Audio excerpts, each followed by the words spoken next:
उसने धीमी मगर जानलेवा आवाज में पूछा, जो भी उसके प्यारे पोते को चोट पहुंचाएगा, उसे मार डालने के लिए तैयार। सेलिन भी उठ खड़ी हुई और तेजी से उसकी ओर बढ़ी। ओरियन की आंखें फड़क उठीं, उसने उम्मीद नहीं की थी कि उसकी प्रतिक्रिया इतनी तीव्र होगी, फिर भी इस दृश्य ने उसके दिल को गर्म कर दिया। उसने धीरे से दोनों को शांत होने का इशारा किया, यह कोई गंभीर बात नहीं है, दादाजी, दादी जी। सेलेन उसके सामने खड़ी हो गई और उसे गहराई से देखने लगी, उसकी चोटों को देखकर उसकी आंखों में चमक आ गई। कैसे? तुम्हारे सारे मन चैनल क्षतिग्रस्त हो गए हैं, उसने चौंक कर उसकी छाती पर हाथ रखते हुए बुदबुदाया। क्या तुमने जागृति रून बनाने की कोशिश की थी? सेलेन ने उसे सख्ती से देखा और पूछा। ओरियन ने थोड़ी शर्मिंदगी से अपने सिर के पिछले हिस्से को रगड़ा और सिर हिलाया। हाँ, मैं उत्सुक था कि यह कैसे होगा, और जब मैंने पढ़ा कि पहला रून बनाने की प्रतिक्रिया इतनी कठिन नहीं है, तो मैंने इसमें हाथ आजमाया। कौन जानता था कि ऐसा होगा? एल्ड्रिक ने आह भरी। हाँ, तुम बहुत लापरवाह हो, तुम्हें पहले हम में से किसी से इसके बारे में पूछना चाहिए था। वह पास गया और उसके शरीर का निरीक्षण किया। हाँ, तुम सचमुच घायल हो, लेकिन तुम्हारा शरीर जागृत अवस्था में किसी व्यक्ति के लिए अस्वाभाविक रूप से मजबूत लग रहा है।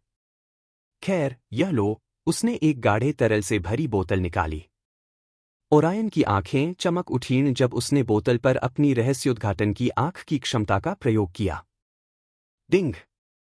पता चला आइटम, तरल 6% इज। विवरण: एक दुर्लभ रसायन औषधि जो आंतरिक चोटों को ठीक करने और क्षतिग्रस्त मन चैनलों को पुनर्जीवित करने में सक्षम है। अधिक जानकारी, अपर्याप्त स्तर। अतिरिक्त जानकारी के लिए रहस्योद्घाटन की आंख की और मुहरे खोलें। अरे, ये तो वाकई काम कर रहा है। हालांकि कुछ जानकारी कम है, फिर भी ये अच्छा है। आखिरकार इस खास क्षमता का इस्तेमाल करने में कामयाब होने पर उसने मन ही मन एक गहरी सांस ली। पिछली बार जब उसने कोशिश की थी, तो उसे इससे बेहद निराशा हुई थी। उसे चुपचाप रहस्योद्घाटन की आंख द्वारा दी गई सीमित जानकारी याद आ गई। लगता है अगर मुझे इसका और इस्तेमाल करना है, तो मुझे इसे और खोलना होगा। धन्यवाद, दादाजी। लेकिन यह क्या है? ओरियन ने ध्यान से बोतल ली और उत्सुकता से पूछा। कुछ नहीं, बस एक दोस्त से चोट ठीक करने के लिए ली है। जल्दी से पी लो, एल्ड्रिक ने सिर हिलाकर उसे जल्दी से पीने का इशारा किया। ओरियन हल्के से मुस्कुराया, यह अच्छी तरह समझते हुए कि इस स्तर का खजाना उच्च कुलीन घरों में भी बहुत सुरक्षित होगा, फिर भी एल्ड्रिक ने उसे वह कुछ भी नहीं की तरह दिया। इससे उसका दिल खुश हो गया, अगर और कुछ नहीं। उसने सावधानीपूर्वक बोतल खोली और तेजी से गाढ़ा, थोड़ा मीठा तरल पी गया। लगभग तुरंत ही उसके भीतर से एक गर्माहट फैल गई, जो उसके पूरे शरीर में फैल गई। ओरियन की आंखें आश्चर्य से चौड़ी हो गईं क्योंकि उसने महसूस किया कि उसके क्षतिग्रस्त मन चैनल तुरंत ही अपनी मरम्मत कर रहे हैं। तीव्र, चुभन भरा दर्द धीरे धीरे कम हो गया और उसकी जगह एक हल्की गर्माहट ने ले ली जिसने उसके रोम-रोम को राहत पहुंचाई। यह अद्भुत है, उसने धीरे से फुसफुसाया, औषधि के तत्काल प्रभावों से स्पष्ट रूप से आश्चर्यचकित। उसने सोचा था कि यह द्रव धीरे धीरे काम करेगा। आखिरकार, क्षतिग्रस्त मन चैनल कोई छोटी बात नहीं थी। लेकिन ऐसा लगता है कि उसने एक उत्कृष्ट श्रेणी के खजाने के प्रभावों को कम करके आका था। एल्ड्रिक हल्के से हंसा और हल्के से हंसते हुए अपना सिर हिलाया। वाह, यह तो अच्छी बात है, लेकिन ज्यादा उत्साहित मत हो। जल्दी ठीक होने वाला दर्द जल्द ही कम हो जाएगा। मानो संकेत मिलते ही उपचार की अनुभूति कम होने लगी, धीरे धीरे उसकी तीव्रता कम होती गई और फिर वह एक हल्की, सुखदायक गर्मी में बदल गई। ओरियन ने थोड़ा भौहें चढ़ाई, यह देखकर कि उपचार की गति काफी धीमी हो गई थी। एल्ड्रिक ने ओरियन के कंधे पर एक आश्वस्त करने वाला हाथ रखा और हल्के से थपथपाया। तुम्हारी मन नाड़ियां कोई साधारण चोटें नहीं हैं। वे बेहद नाजुक और जटिल हैं, इसलिए औषधि का शुरुआती उपचार केवल तुम्हारी चोटों को स्थिर करने के लिए था। अब यह समय के साथ धीरे धीरे ठीक हो जाएगा। पूरी तरह से ठीक होने के लिए समय और सावधानीपूर्वक आराम की आवश्यकता होती है। सेलेन ने सहमति में सिर हिलाया, उसकी नजरें नरम पड़ गईं। तुम्हारे दादाजी सही कह रहे हैं। मन चैनल एक जादूगर की शक्ति का जीवन रक्त होते हैं। थोड़ी सी भी क्षति तुम्हारी नींव को प्रभावित कर सकती है। फिलहाल जोरदार प्रशिक्षण से बचें और अपने शरीर को ठीक होने के लिए पर्याप्त समय दें। ओरियन ने धीरे से आह भरी, उनकी सलाह को साफ साफ समझते हुए, अगली बार मैं ज्यादा सावधान रहूंगा। एल्ड्रिक मुस्कुराया और हल्के से उसकी पीठ थपथपाते हुए अपनी सीट पर लौट आया। हम बस यही चाहते हैं। ऐसी गलतियां सीखने की यात्रा का हिस्सा होती हैं। सेलिन भी शांत हो गई और अपनी कुर्सी पर वापस आ गई, क्योंकि कमरे में तनाव धीरे धीरे खत्म हो गया। ठीक है, एल्ड्रिक की आवाज फिर से धीमी हो गई जब उसने मेज पर रखे स्वादिष्ट भोजन की ओर इशारा किया। चलो खाते हैं। तुम्हें जल्दी ठीक होने के लिए बहुत सारे पोषक तत्वों की जरूरत होगी। ओरियन ने हंसते हुए सिर हिलाया, दोनों के चेहरे से पारिवारिक गर्मजोशी महसूस करते हुए। हाँ दादाजी। वह आगे बढ़ा और अपनी सीट पर बैठ गया। सेलिन हमेशा की तरह उसकी प्लेट में खाना डालकर उसे खिलाने लगी। ओरियन, तुम्हें मुझे फिर से इस तरह डराने की इजाजत नहीं है, सबके शांत हो जाने के बाद उसने सख्ती से कहा। एल्ड्रिक ने भी सिर हिलाकर उसकी बात से साफ सहमति जताई। ओरियन ने व्यंग्यात्मक ढंग से मुस्कुराते हुए सिर हिलाया। चिंता मत करो दादी, मैं फिर कभी ऐसा लापरवाही भरा काम नहीं करूंगा। लगता है अब मैं अगले कुछ दिनों में केवल आराम ही कर पाऊंगा और किताबें ही पढ़ पाऊंगा, उसने खाना खाते हुए मन ही मन सोचा। दूसरी ओर रीना और फियोरा ने यह देखकर राहत की सांस ली कि एल्ड्रिक और सेलिन ओरियन पर नाराज नहीं थे। अगले दिन शांति से बीतते गए, हर पल जीवंत और यादगार लगता रहा। ओरियन ने एल्ड्रिक और सेलिन की सलाह को गंभीरता से लिया और चुपचाप अपना समय ठीक होने में बिताया। यद्यपि उपचार की गति काफी धीमी हो गई थी, फिर भी प्रत्येक दिन वह उत्तरोत्तर बेहतर और अधिक सहज महसूस कर रहा था। अपने मन को प्रशिक्षित करने की क्षमता के बिना ओरियन ने अपना समय बिताने के लिए किसी और चीज पर ध्यान केंद्रित किया। उसने रीना और फियोरा के साथ ज्यादा समय बिताने का फैसला किया, जिससे उनके दिन भी बेहतर हो गए क्योंकि उसे लगा कि उसकी जिंदगी धीरे धीरे रंगों से भर रही है। मास्टर, क्या आपको यकीन है कि आप यही खाना चाहते हैं? फियोरा ने इसे पहली बार बनाया है, आपको पता है? रीना ने फियोरा द्वारा ओरियन के लिए बनाई गई कुकीज को देखकर शर्मिंदा होते हुए धीरे से पूछा। वे आधे जले हुए और आधे पके हुए थे, बमुश्किल खाने लायक। फियोरा उन्हें फेंकने ही वाला था कि रीना उन्हें दिखाने के लिए ओरियन ले आई। पहले तो उसने सोचा कि वे इस पर थोड़ा हंस सकते हैं, लेकिन सब कुछ उसकी अपेक्षा से अलग दिशा में चला गया। फियोरा एक ओर खड़ी थी, उसकी उंगलियां घबराहट में फड़क रही थीं क्योंकि वह रीना को आरोप लगाने वाली निगाहों से देख रही थी। अगर किसी की निगाहें जानलेवा होतीं, तो रीना शायद जमीन के 6 फीट नीचे होती। जाहिर है मैं इन्हें खाना चाहता हूं, ओरियन ने शांति से कहा।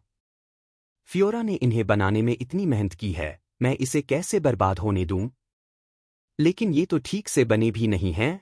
फियोरा सामान्य से भी ज्यादा हकलाने लगी, जिससे साफ जाहिर हो रहा था कि वो कितनी घबराई हुई और डरी हुई थी। ओरियन ने मुस्कुराते हुए सिर हिलाया और एक कुकी उठाई। वह न तो ठीक से पकी थी और न ही उसका आकार अच्छा था, लेकिन वह देख सकता था कि फियोरा ने उसे बनाने में बहुत मेहनत की है, इसलिए वह उसे निराश नहीं करना चाहता था, कहीं ऐसा न हो कि वह कोशिश करना ही छोड़ दे। हे गुरुजी, क्या आप इस बारे में निश्चित हैं? आपको उनसे मानसिक जहर मिल सकता है। अरे, मजाक बंद करो। एक कुकी एक सच्चे ड्रैगन को जहर दे सकती है? अगर ऐसा होता तो मेरी नस्ल ही खत्म हो जाती। वह मन ही मन हंसा और कुकी को मुंह के पास ले आया। उसने अपनी ओर आती हल्की जली हुई सुगंध को सूंघा, उसकी आंखें हल्की सी झपक गईं, लेकिन फिर भी उसने उसे खा लिया। उसने उसे चबाया, मुंह में जले हुए स्वाद का एहसास हुआ, फिर थोड़ी मिठास आई। कुरकुरा तो था, पर अगर उसे कहना पड़े तो थोड़ा ज्यादा कुरकुरा। यह बहुत अच्छा था, तुम्हें मेरे लिए और कुकीज बनानी चाहिए, फियोरा, ओरियन ने मुस्कुराते हुए फियोरा से कहा, स्वाद के कारण चेहरा खराब न करने की पूरी कोशिश करते हुए। फियोरा की आंखों में थोड़ा पानी आ गया जब उसने देखा कि ओरियन वास्तव में उसकी कुकीज खा रहा है और इसके लिए उसे डांट नहीं रहा है। रीना ने संदेह से भौहें उठाईं और आश्चर्य से कुकीज की ओर देखते हुए बोली, क्या वे सचमुच इतनी अच्छी हैं? उसे इस बात पर यकीन नहीं हो रहा था, लेकिन वह अपने मालिक की प्लेट से कुकी भी नहीं मांग सकती थी। ओरियन ने उसका चेहरा देखा और उसके चेहरे पर एक शैतानी मुस्कान फैल गई। लो, रीना, ये कुकी खाओ। ये वाकई बहुत अच्छी हैं। वह उठा और प्लेट से एक सबसे खराब कुकी उठाकर रीना को दे दी। उसने शक से कुकी ली और उसे चारों तरफ से देखा। उसी समय ओरियन फियोरा के पास गया और उसके सिर पर हाथ फेरा, जिससे उसका ध्यान रीना की प्रतिक्रिया देखने से हट गया। आओ भी, रीना। तुम किस बात से डर रही हो? क्या मैंने भी अभी अभी इसे नहीं लिया था? ओरियन मुस्कुराया और फियोरा की पूरी नजरें चुरा लीं क्योंकि उसने रीना को इसे खाते हुए देखा था। जैसे ही रीना ने कुकी का एक निवाला खाया, उसकी आंखें चौड़ी हो गईं क्योंकि उसने सुबह से खाया हुआ सारा खाना लगभग खांसकर बाहर निकाल दिया। लेकिन ओरियन की मुस्कान देखकर उसने जल्दी से सारी कुकीज निगल ली और फिर पानी का जग उठाकर गटक लिया। हाँ, यह सचमुच अच्छा था। वह आंखें खोलकर हांफने लगी और ओरियन की बातों का अनुसरण करते हुए उसे आरोप भरी निगाहों से देखने लगी। फियोरा को थपथपाना बंद करने के बाद वह एक तरफ चला गया। फियोरा ने उसका हाथ हट जाने पर निराशा से आंखें खोलीं। उसने रीना की तरफ देखा, जो अब तक अपने आप को संभाल चुकी थी। क्या यह सचमुच अच्छा था? उसने घबराकर पूछा। हाँ, बिल्कुल। अगर तुम्हें मेरी बात पर यकीन नहीं है, तो मास्टर को ही देख लो। वो तुम्हें ये साबित करने के लिए अकेले ही पूरी प्लेट खा जाएगा। उसका दिमाग घूम गया और उसने जल्दी से जवाब दिया, फिर ओरियन की तरफ शरारती मुस्कान के साथ देखा। उसकी मुस्कराहट देखकर ओरियन के होंठ फड़क उठे, वह बस उसे अभी पीटना चाहता था। लेकिन फियोरा की आशा भरी निगाहों को देखने के लिए उसने मुड़कर गहरी सांस ली और सिर हिला दिया। जाहिर है, रीना मेरी मदद करेगी ताकि तुम ये न कहो कि मैं झूठ बोल रहा हूं। वह जल्दी से उसे अपने साथ नीचे खींच ले गया। रीना की उंगली फड़क उठी, वो उन घटिया कुकीज को दोबारा नहीं खाना चाहती थी। उन दोनों को कभी रसोई में कोई ट्रेनिंग नहीं मिली थी क्योंकि हवेली के लिए खास रसोइये रखे गए थे।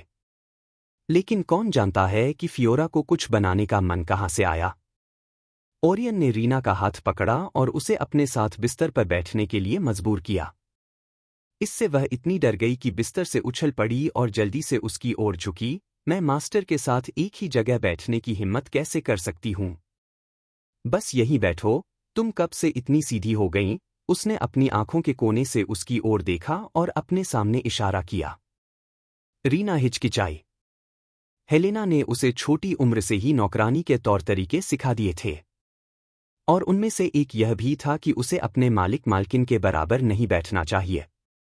और अब जब ओरियन उसे अपने सामने बैठने के लिए कह रहा था, तो वह हिचकिचाने के अलावा कुछ नहीं कर सकी। ओरियन ने उसकी तरफ देखा और समझ गया कि वह क्यों हिचकिचा रही थी। आखिरकार, इस दुनिया में ऐसा होना आम बात है।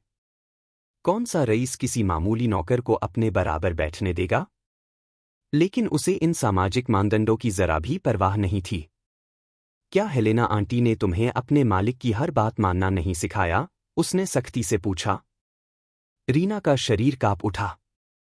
उसने धीरे से सिर हिलाया और सावधानी से बिस्तर पर बैठ गई। ओरियन के साथ अपनी सारी सहजता के बावजूद कुछ सीमाएं थीं जिन्हें पार करने के लिए वह अभी तैयार नहीं थी। ओरियन ने फियोरा की ओर मुड़कर कहा, क्या मुझे अपनी बात दोहरानी होगी? फियोरा ने ओरियन और रीना दोनों की तरफ देखा। वह झिझकी, लेकिन धीरे से कदम बढ़ाकर बिस्तर के बिल्कुल किनारे पर बैठ गई, लगभग जमीन पर गिरते गिरते।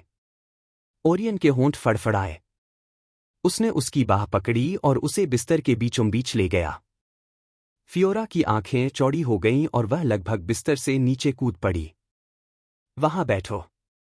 मेरी बातें न सुनने की यह तुम्हारी सजा है, उसने सख्ती से कहा, यह सुनिश्चित करते हुए कि वह वहीं बैठी रहे। फियोरा की आंखों में थोड़ा पानी आ गया, वह लगभग रोने ही वाली थी, लेकिन उसने देखा कि रीना खाने के लिए कुकी उठा रही है। ओरियन ने आखिरकार मुस्कुराते हुए फियोरा से पूछा, तो तुम मुझे अपने बारे में कुछ दिलचस्प क्यों नहीं बताती? वैसे भी इन दिनों मेरे पास करने के लिए ज्यादा कुछ नहीं है। फियोरा हिचकिचाई और गहराई से सोचने लगी कि उसे क्या बताए। रीना के कान खड़े हो गए। उसने जल्दी से कुकी अंदर डाली और उसे खा लिया। उसे पहले से ही इसके स्वाद का अंदाजा था, इसलिए इस बार उसका गला नहीं घुटा। मास्टर, मैं आपको उसके बारे में कुछ बताऊं। बात तो पुरानी है, लेकिन जब हम मन और मंत्रों के बारे में सीखना शुरू कर रहे थे, तो फियोरा ने अपने पानी के जादू से पूरी रसोई में पानी भर दिया था। हा, मैडम हेलेना का उसे सबके सामने डांटना बहुत मजेदार था, जबकि वह पानी में भीगी हुई खड़ी थी। फियोरा का चेहरा लाल हो गया।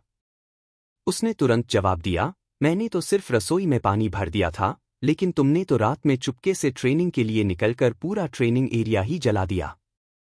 हा, ओरियन उन दोनों को झगड़ते देखकर जोर से हंसा। उसे नहीं पता था कि दोनों इतने अनाड़ी हैं। तीनों बातें करती रहीं और कुकीज खाती रहीं। ओरियन और रीना दोनों ने फियोरा को अपनी कुकीज खाने नहीं दीं, और अपनी विनम्रता के कारण उसने भी जिद नहीं की। उन्होंने ओरायन के बचपन के बारे में भी पूछा, जिस पर उसने उत्तर दिया कि उसे इसके बारे में कुछ नहीं पता और उसे इसकी कोई याद भी नहीं है। उसने यह भी कहा कि वह बाद में एल्ड्रिक और सेलेन से उनकी प्रतिभा के बारे में पूछेगा। वह नहीं चाहता था कि वे उससे बहुत पीछे रह जाए, क्योंकि एक समय ऐसा आएगा जब वे पर्याप्त ताकत के बिना उसका पीछा नहीं कर पाएंगे। बस यूं ही धीरे धीरे समय बीतता गया। सुबह अक्सर बगीचे में बैठकर ताज़ी हवा और खिले हुए फूलों की खुशबू में बीतती। ओरियन आराम से कुर्सी पर लेटा रहता और रीना और फियोरा उसे हर दिन कुकीज और तरह तरह के जूस देती। वह लाइब्रेरी से कुछ किताबें भी जोर से पढ़ता था, और फियोरा और रीना दोनों साथ पढ़ते हुए उसे सुनती थी।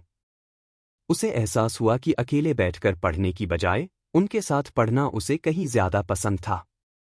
कभी कभी फियोरा डरते हुए जिज्ञासा भरे सवाल पूछती और ओरियन धैर्यपूर्वक समझाता तथा उसके बढ़ते आत्मविश्वास से प्रसन्न होता।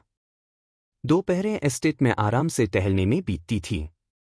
वे धीरे धीरे टहलते, रुककर उन छोटे छोटे जीवों को देखते जिन्हें उसने अपने पिछले जन्म में कभी नहीं देखा था, या बस शांत वातावरण का आनंद लेते। ओरियन को उन दोनों के साथ अधिकाधिक सहजता महसूस होने लगी, तथा उसे लगने लगा कि वह उन्हें इस दुनिया में अपना पहला सच्चा मित्र मान सकता है।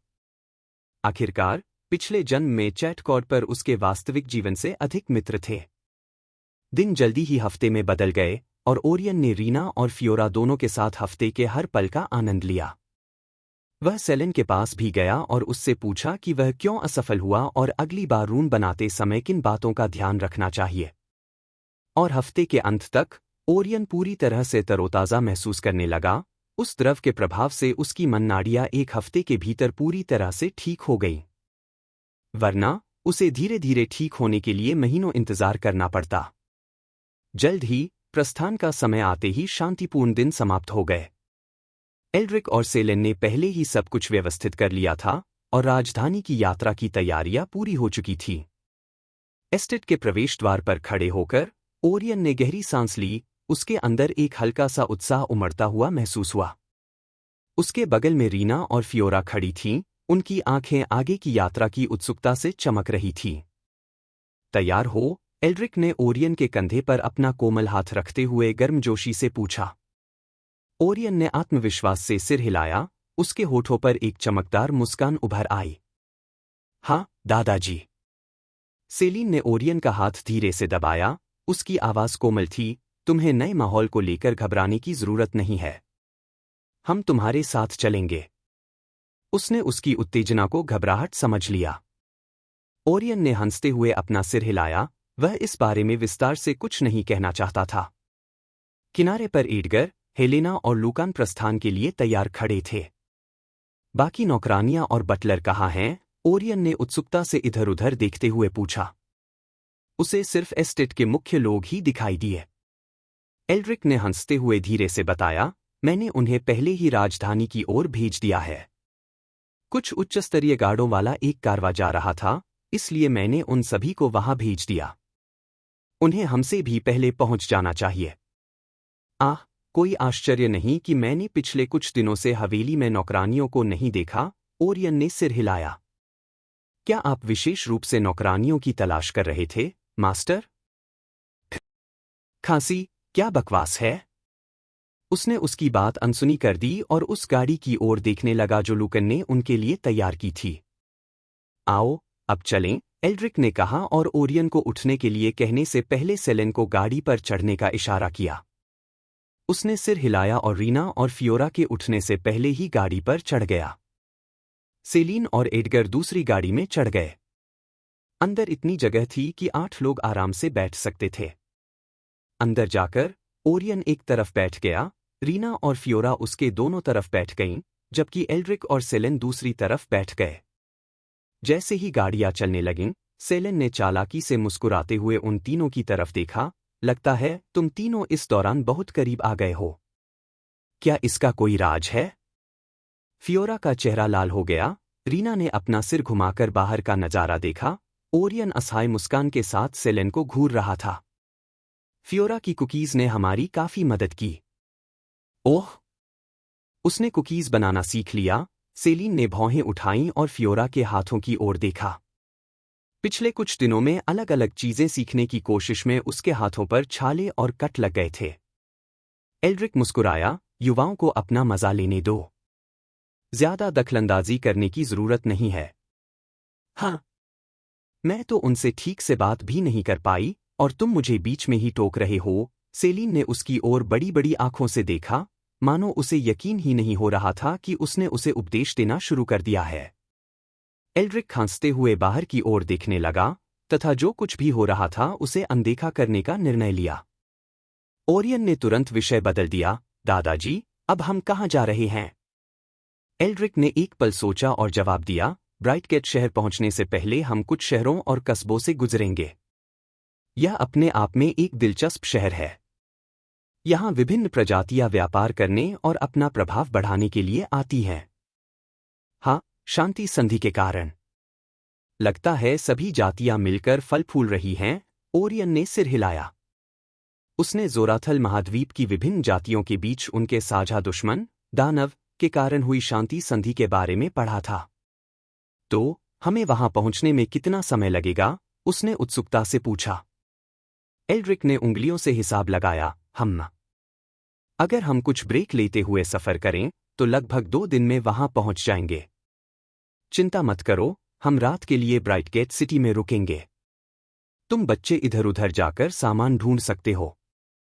ओरियन मुस्कुराया और सिर हिलाया और बोला, तुम मुझे उस शहर के बारे में कुछ दिलचस्प बातें क्यों नहीं बताते? क्या तुमने लाइब्रेरी की किताबें नहीं पढ़ी? तुम्हें उस जगह के बारे में पता होना चाहिए, एल्ड्रिक ने असमंजस में कहा। ओरियन ने अपने सिर के पीछे हाथ फेरते हुए कहा, हाँ, मैं कुछ रोचक चीजों की उम्मीद कर रहा था जो किताबों में नहीं लिखी हैं। सेलेन मुस्कुराई और बातचीत पर आगे बढ़ी, हम वहां इतने लंबे समय तक नहीं रहेंगे कि इन चीजों के बारे में पूरी जानकारी रख सकें। वहां पहुंचने और खुद आसपास के माहौल का पता लगाने के बाद आप और जान सकते हैं। ओरियन ने सिर हिलाया और जो भी उसके रास्ते में आएगा, उसे स्वीकार कर लिया। गाड़ी धीरे धीरे चलती रही, एक के बाद एक पेड़ों और गांवों से गुजरती रही। कई गांवों में बच्चे जादूगरों के पीछे दौड़ते हुए दिखाई दिए जो अपने करतब दिखा रहे थे। लेकिन उनमें से ज्यादातर निचले दर्जे के जादूगर थे जो बस कुछ करतब ही जानते थे। वहां योद्धा भी राज्य की सेना में शामिल होने के लिए प्रशिक्षण ले रहे थे, जबकि कुछ कुलीनों की सेवा करने या एडवेंचरर्स गिल्ड में शामिल होने के लिए प्रशिक्षित थे। यह अच्छी बात है कि इस दुनिया के आम लोगों के पास सिर्फ कुलीनों या व्यापारियों के अधीन काम करने वालों के अलावा और भी कई रास्ते हैं। एडवेंचरर्स गिल्ड एक बहुत अच्छी जगह लगती है। शायद मुझे वहां जाना चाहिए। गुरुजी, मैंने जो कुछ जाना है, उसके अनुसार एडवेंचरर्स गिल्ड जोरथल महाद्वीप के सबसे बड़े संगठनों में से एक है। साम्राज्यों और अन्य जातियों में भी उनकी शाखाएं हैं। आपको सचमुच उनमें शामिल होना चाहिए, क्योंकि इसमें शामिल होने की शर्तें ढीली हैं और लगभग कोई भी इसमें शामिल हो सकता है। मैं इस बारे में बाद में सोचूंगा। फिलहाल मुझे नज़ारे का आनंद लेने दो, उसने खिड़की से बाहर देखते हुए कहा। मुझे पता है कि उन गांवों में कुछ सुंदरियां हैं, लेकिन आप वास्तव में किसे देख रहे हैं, गुरुजी? उसकी बातें सुनकर ओरियन के होंठ फड़क उठे। उसने जल्दी से अपनी नज़र वहां से हटाकर पेड़ों की तरफ देखा। जाहिर है, मैं नज़ारा देख रहा हूं। तुम क्या सोच रहे थे? एहा! खैर, मैं राजधानी पहुंचने का बेसब्री से इंतजार कर रहा हूं। नई चीजें सीखना कितना मजेदार होगा। ओरियन हल्के से मुस्कुराया और बोला, यह सोचकर कि उसे अकादमी में जाना कितना अच्छा लगेगा। लेकिन क्या आप अकादमी जाएंगे, गुरुजी? अगर मैं गलत नहीं हूं तो आपने पिछले जन्म में काफी बार यूनिवर्सिटी छोड़ी है। ओरियन मन ही मन हंसते हुए बोला, अगर वे मुझे विश्वविद्यालय में जादू सिखा रहे होते तो मैं एक भी दिन नहीं छोड़ता। क्या यह आपका बहाना नहीं है, गुरु?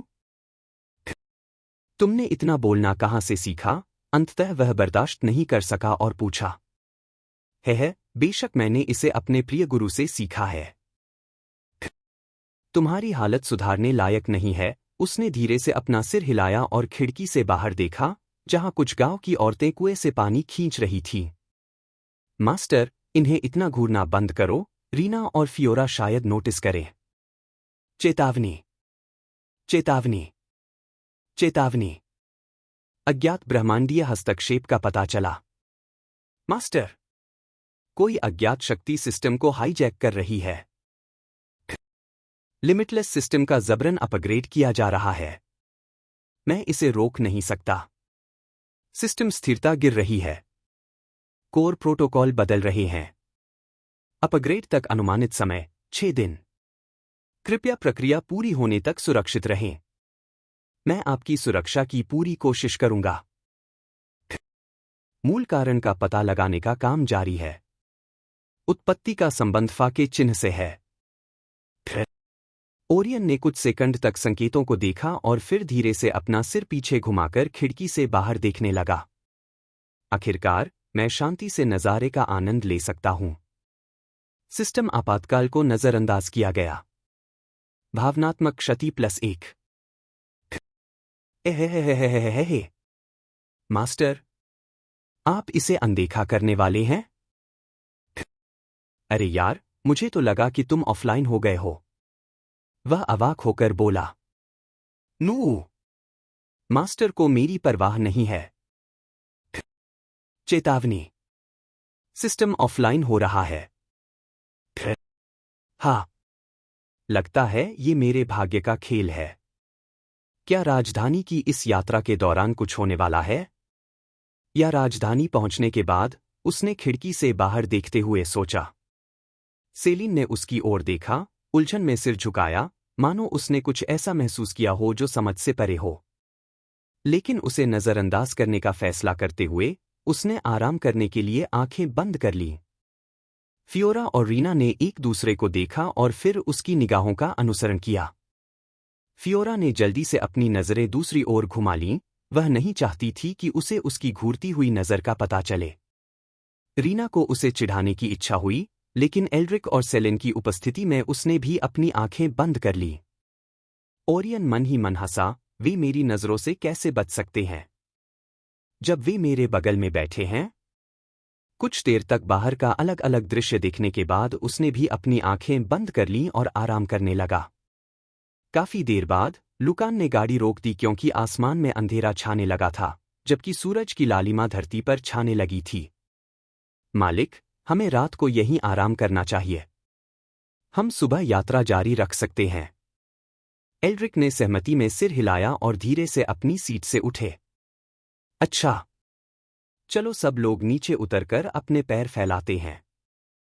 ओरियन सबसे पहले नीचे उतरा और रीना और फियोरा को गाड़ी से नीचे उतरने में मदद करने के लिए अपना हाथ बढ़ाया। सेलिन ने खुद ही शान से नीचे उतरकर आसपास के माहौल पर नजर दौड़ाई और किसी भी तरह की गड़बड़ी का पता लगाया। उसने एडगर और हेलेना की तरफ इशारा किया, जब उनकी गाड़ी कुछ ही देर बाद ल्यूकन की गाड़ी के ठीक पीछे आकर रुकी। एडगर, हेलेना, कृपया टेंट लगाओ। ल्यूकन, उनकी सहायता करो। मैं रात भर हमारी सुरक्षा सुनिश्चित करने के लिए एक सुरक्षात्मक घेरा बना दूंगी। सेलिन ने शांतिपूर्वक निर्देश दिया और अपने चुने हुए शिविर के किनारे पर खड़ी हो गई। जी हाँ, मालकिन, एडगर और हेलेना ने एक साथ जवाब दिया और जल्दी से कार्रवाई शुरू कर दी, जो पहले ही अनगिनत बार की जा चुकी थी। ल्यूकन भी पीछे पीछे आया और सामान उतारने और व्यवस्थित करने में मदद करने लगा। ओरियन ने उत्सुकता से सेलिन को देखा, जब वह अपनी उंगलियां हवा में जटिल आकृतियां बनाते हुए खूबसूरती से हिला रही थी। उसकी उंगलियों से मानस के धागे बह रहे थे, जो आपस में गुंथकर उनके शिविर स्थल को घेरे हुए एक चमकता हुआ गुंबद जैसा घेरा बना रहे थे। इससे ज्यादातर अनचाहे मेहमान दूर रहेंगे, सेलीन ने ओरियन की तरफ हल्के से मुस्कुराते हुए समझाया। हालांकि राज्य की आधिकारिक सड़कें आमतौर पर सुरक्षित होती हैं, फिर भी जानवर रात के समय पास आ सकते हैं, खासकर अगर वे बहुत ज्यादा दुस्साहसी या भूखे हों। एल्ड्रिक ने सहमति में सिर हिलाया। सच में, हालांकि संभावनाएं कम हैं, लेकिन सतर्क रहना हमेशा बेहतर होता है, खासकर रात में। जल्द ही बीच में एक साफ जगह के चारों ओर कई तंबू बड़े करीने से लगा दिए गए। एडगर ने कुछ लकड़ियां और टहनियां जमाकर कैंप फायर तैयार किया, जबकि हेलेना ने खाना पकाने के बर्तन निकाले। ओरियन ने गौर से देखा जब एल्ड्रिक ने अपना हाथ उठाया, उसकी अंगूठी से एक हल्की सी चमक निकल रही थी। खाने की चीजें, मसाले और सामग्री उसकी मुट्ठी में सहजता से दिखाई दे रही थी। उत्सुकता से ओरियन पास आया और उसकी नज़र एल्ड्रिक की अंगूठी पर टिक गई। दादाजी, आपके हाथ में यह अंगूठी क्या है? यह कैसे काम करती है? सिस्टम स्थिरता गिर रही है। कोर प्रोटोकॉल बदल रहे हैं। अपग्रेड तक अनुमानित समय 6 दिन। कृपया प्रक्रिया पूरी होने तक सुरक्षित रहें। मैं आपकी सुरक्षा की पूरी कोशिश करूंगा। मूल कारण का पता लगाने का काम जारी है। उत्पत्ति का संबंध फा के चिन्ह से है। ओरियन ने कुछ सेकंड तक संकेतों को देखा और फिर धीरे से अपना सिर पीछे घुमाकर खिड़की से बाहर देखने लगा। आखिरकार, मैं शांति से नज़ारे का आनंद ले सकता हूं। सिस्टम आपातकाल को नजरअंदाज किया गया। भावनात्मक क्षति +1। मास्टर, आप इसे अनदेखा करने वाले हैं? अरे यार, मुझे तो लगा कि तुम ऑफलाइन हो गए हो। वह अवाक होकर बोला। नू, मास्टर को मेरी परवाह नहीं है। चेतावनी, सिस्टम ऑफलाइन हो रहा है। हाँ, लगता है ये मेरे भाग्य का खेल है। क्या राजधानी की इस यात्रा के दौरान कुछ होने वाला है? या राजधानी पहुंचने के बाद? उसने खिड़की से बाहर देखते हुए सोचा। सेलिन ने उसकी ओर देखा, उलझन में सिर झुकाया, मानो उसने कुछ ऐसा महसूस किया हो जो समझ से परे हो। लेकिन उसे नजरअंदाज करने का फैसला करते हुए उसने आराम करने के लिए आंखें बंद कर लीं। फियोरा और रीना ने एक दूसरे को देखा और फिर उसकी निगाहों का अनुसरण किया। फियोरा ने जल्दी से अपनी नजरें दूसरी ओर घुमा लीं, वह नहीं चाहती थी कि उसे उसकी घूरती हुई नजर का पता चले। रीना को उसे चिढ़ाने की इच्छा हुई, लेकिन एल्ड्रिक और सेलेन की उपस्थिति में उसने भी अपनी आंखें बंद कर ली। ओरियन मन ही मन हंसा, वे मेरी नजरों से कैसे बच सकते हैं जब वे मेरे बगल में बैठे हैं? कुछ देर तक बाहर का अलग अलग दृश्य देखने के बाद उसने भी अपनी आंखें बंद कर लीं और आराम करने लगा। काफी देर बाद लुकान ने गाड़ी रोक दी क्योंकि आसमान में अंधेरा छाने लगा था, जबकि सूरज की लालिमा धरती पर छाने लगी थी। मालिक, हमें रात को यहीं आराम करना चाहिए। हम सुबह यात्रा जारी रख सकते हैं। एल्ड्रिक ने सहमति में सिर हिलाया और धीरे से अपनी सीट से उठे। अच्छा, चलो सब लोग नीचे उतरकर अपने पैर फैलाते हैं। ओरियन सबसे पहले नीचे उतरा और रीना और फियोरा को गाड़ी से नीचे उतरने में मदद करने के लिए अपना हाथ बढ़ाया। सेलिन ने खुद ही शान से नीचे उतरकर आसपास के माहौल पर नजर दौड़ाई और किसी भी तरह की गड़बड़ी का पता लगाया। उसने एडगर और हेलेना की तरफ इशारा किया, जब उनकी गाड़ी कुछ ही देर बाद ल्यूकन की गाड़ी के ठीक पीछे आकर रुकी। एडगर, हेलेना, कृपया टेंट लगाओ। लूकन, उनकी सहायता करो। मैं रात भर हमारी सुरक्षा सुनिश्चित करने के लिए एक सुरक्षात्मक घेरा बना दूंगी। सेलिन ने शांतिपूर्वक निर्देश दिया और अपने चुने हुए शिविर के किनारे पर खड़ी हो गई। जी हाँ, मालकिन, एडगर और हेलेना ने एक साथ जवाब दिया और जल्दी से कार्रवाई शुरू कर दी, जो पहले ही अनगिनत बार की जा चुकी थी। ल्यूकन भी पीछे पीछे आया और सामान उतारने और व्यवस्थित करने में मदद करने लगा। ओरियन ने उत्सुकता से सेलिन को देखा, जब वह अपनी उंगलियां हवा में जटिल आकृतियां बनाते हुए खूबसूरती से हिला रही थी। उसकी उंगलियों से मानस के धागे बह रहे थे, जो आपस में गुंथकर उनके शिविर स्थल को घेरे हुए एक चमकता हुआ गुंबद जैसा घेरा बना रहे थे। इससे ज्यादातर अनचाहे मेहमान दूर रहेंगे, सेलीन ने ओरियन की तरफ हल्के से मुस्कुराते हुए समझाया। हालांकि राज्य की आधिकारिक सड़कें आमतौर पर सुरक्षित होती हैं, फिर भी जानवर रात के समय पास आ सकते हैं, खासकर अगर वे बहुत ज्यादा दुस्साहसी या भूखे हों। एल्ड्रिक ने सहमति में सिर हिलाया। सच में, हालांकि संभावनाएं कम हैं, लेकिन सतर्क रहना हमेशा बेहतर होता है, खासकर रात में। जल्द ही बीच में एक साफ जगह के चारों ओर कई तंबू बड़े करीने से लगा दिए गए। एडगर ने कुछ लकड़ियां और टहनियां जमाकर कैंप फायर तैयार किया, जबकि हेलेना ने खाना पकाने के बर्तन निकाले। ओरियन ने गौर से देखा जब एल्ड्रिक ने अपना हाथ उठाया, उसकी अंगूठी से एक हल्की सी चमक निकल रही थी। खाने की चीजें, मसाले और सामग्री उसकी मुट्ठी में सहजता से दिखाई दे रही थी। उत्सुकता से ओरियन पास आया और उसकी नज़र एल्ड्रिक की अंगूठी पर टिक गई। दादाजी, आपके हाथ में यह अंगूठी क्या है? यह कैसे काम करती है? एल्ड्रिक ने ओरियन की जिज्ञासा पर हंसते हुए अपनी भौहें उठाईं। तुमने ध्यान दिया, दोस्त। जब आप इस तरह की चीजें निकालते हैं तो कोई बात नहीं। उसने मन ही मन उसकी बातों पर अपनी आंखें घुमाईं, लेकिन ध्यान से सुनना जारी रखा। यह एक स्थानिक भंडारण वलय है, एक बहुत ही उपयोगी कलाकृति। यह एक इन्वेंट्री की तरह ही काम करता है, जो एक छोटे से व्यक्तिगत स्थान में वस्तुओं का भंडारण करता है। स्थानिक भंडारण वलय, ओरियन ने दोहराया, उपन्यासों में इसके बारे में पढ़ी कई बार याद करते हुए। यह आखिर कैसे काम करता है? क्या आप किसी वस्तु के बारे में सोचते हैं और वह प्रकट हो जाती है? और क्या इसे काम करने के लिए आपको अंतरिक्ष मंत्र सीखने पड़ते हैं? एल्ड्रिक के विचारमग्न भाव को देखकर सेलेन ने धीरे से बीच में कहा, यह थोड़ा ज्यादा जटिल है।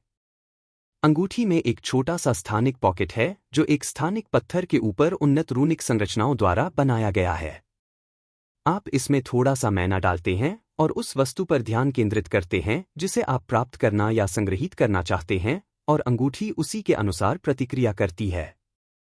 स्थानिक पत्थर, उसने सेलेन की ओर देखा और पूछा। यह पहली बार था जब उसने इस दुनिया में स्थानिक पत्थरों के बारे में सुना था। हाँ, स्थानिक पत्थर।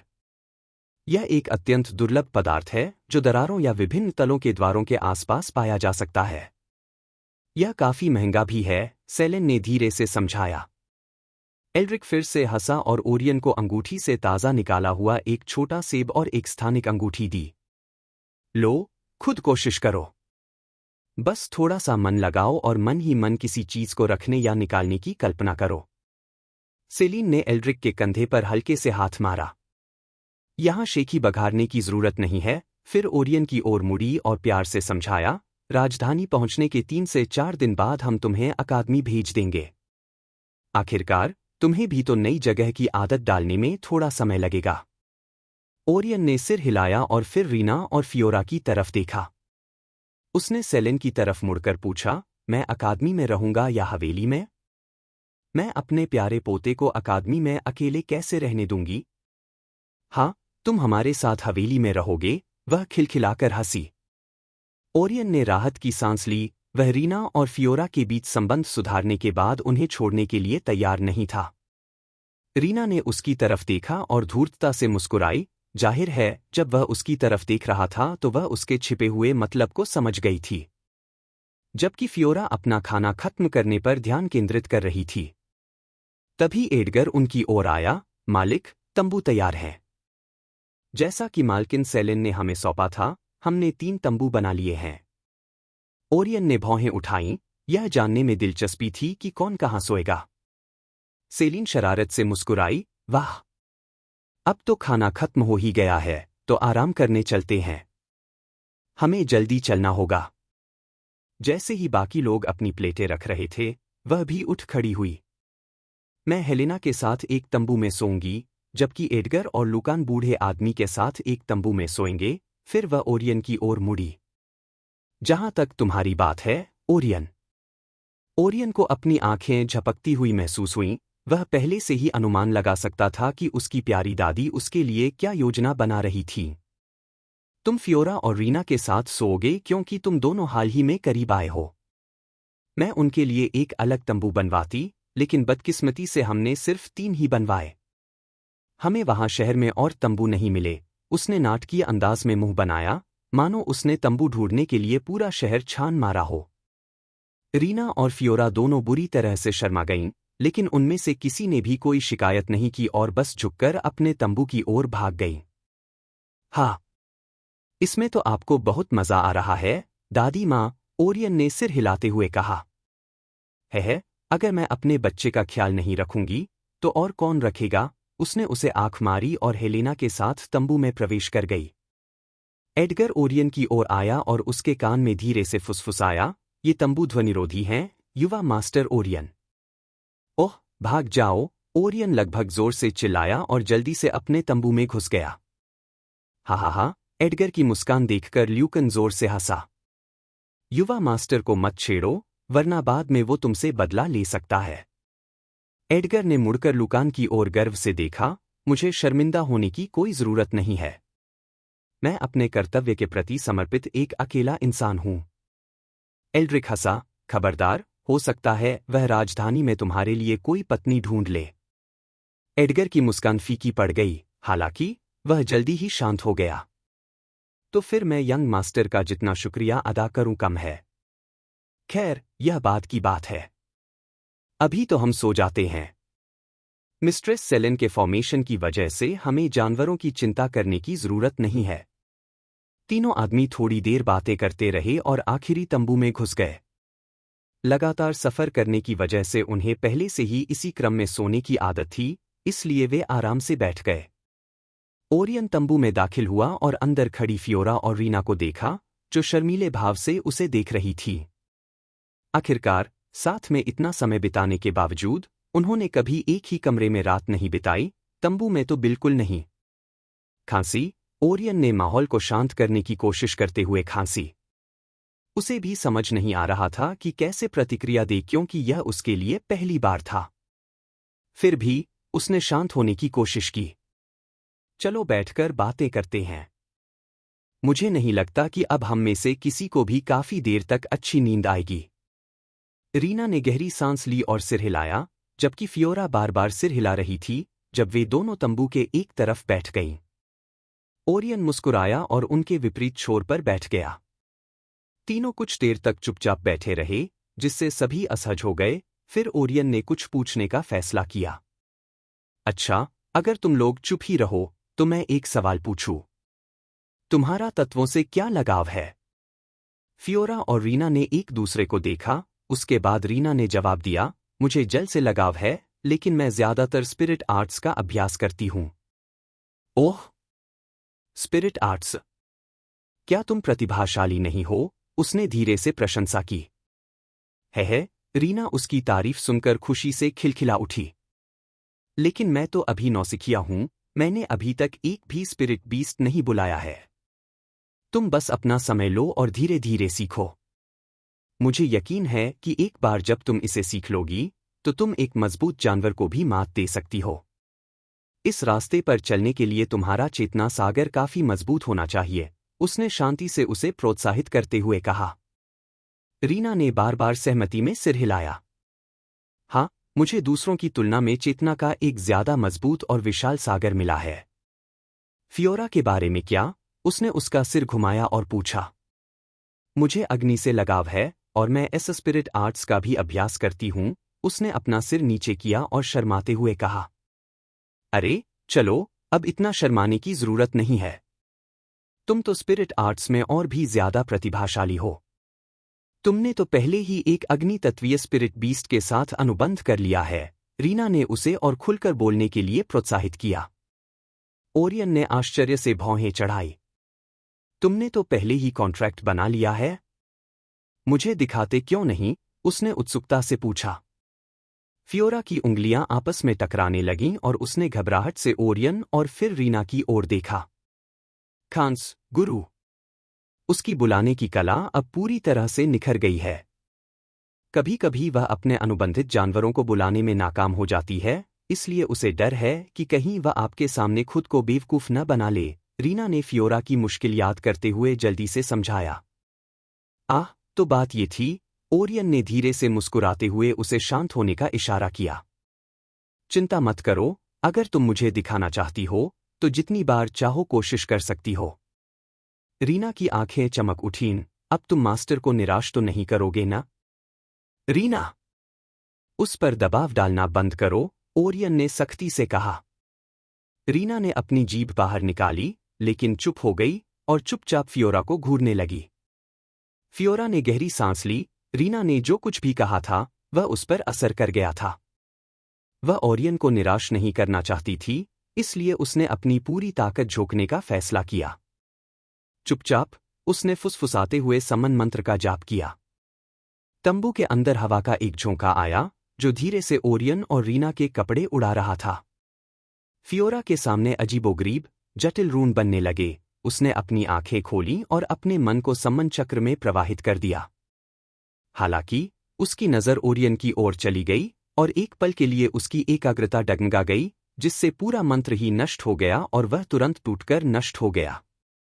ओरियन और रीना चुपचाप फियोरा को घूर रहे थे, जिसकी आंखों में तुरंत आंसू आ गए। ओरियन धीरे से उसके पास गया और उसके सिर पर हल्के से थपथपाया। दबाव महसूस करने की कोई जरूरत नहीं है, फियोरा। तुम थोड़ा समय लो और चाहो तो फिर से कोशिश कर सकती हो।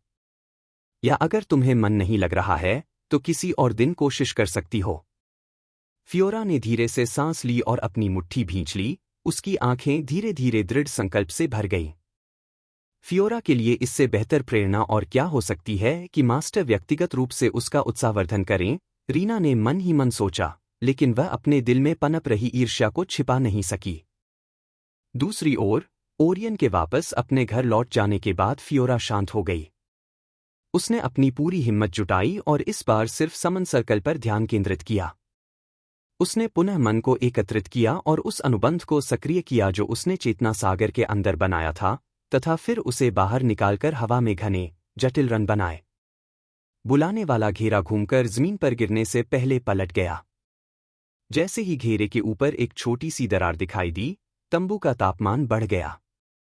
ओरियन और रीना ने दरार के अंदर गौर से देखा, जबकि ओरियन सोच रहा था कि किस प्रकार का जानवर बाहर निकलेगा।